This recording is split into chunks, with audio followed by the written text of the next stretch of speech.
Délice Sanga, vous êtes président du parti Envol. Pour le compte du sursaut national, vous avez reçu le père religieux qui vous présente justement leur recette, plan de sortie de crise. Comment vous avez jugé ce qu'ils vous ont présenté comme plan de sortie de crise?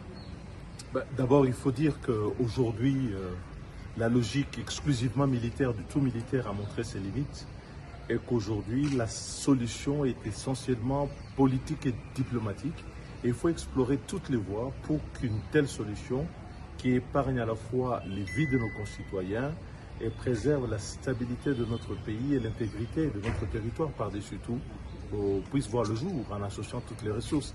Et donc, une initiative prise par nos pères spirituels nous paraissait d'intérêt d'être entendue.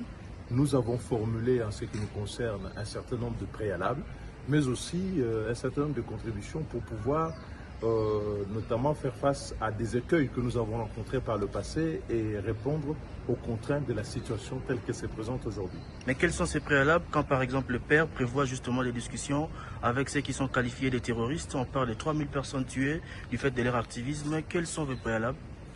Elles sont là, c'est un processus qui vient de démarrer et nous pensons qu'on en fera bon usage en les communiquant à qui de droit.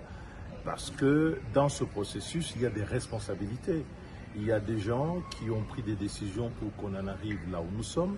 Il y a des groupes qui ont agi de façon contraire au pacte républicain, à notre constitution, à nos lois et à la façon de pouvoir vivre ensemble. Donc il faut corriger tous ces éléments-là pour que le pays puisse retrouver sa vraie respiration, qui pour nous est une respiration démocratique qui n'a plus sa place aujourd'hui. Et c'est pour ça qu'une telle initiative qui associe la dimension politique et diplomatique nous paraît être la bienvenue, à la condition de répondre à l'inclusivité, à d'autres critères, notamment celle de la redevabilité, de la responsabilité des uns des autres, et surtout tenir compte de l'intérêt de nos concitoyens et non pas ceux de la classe politique.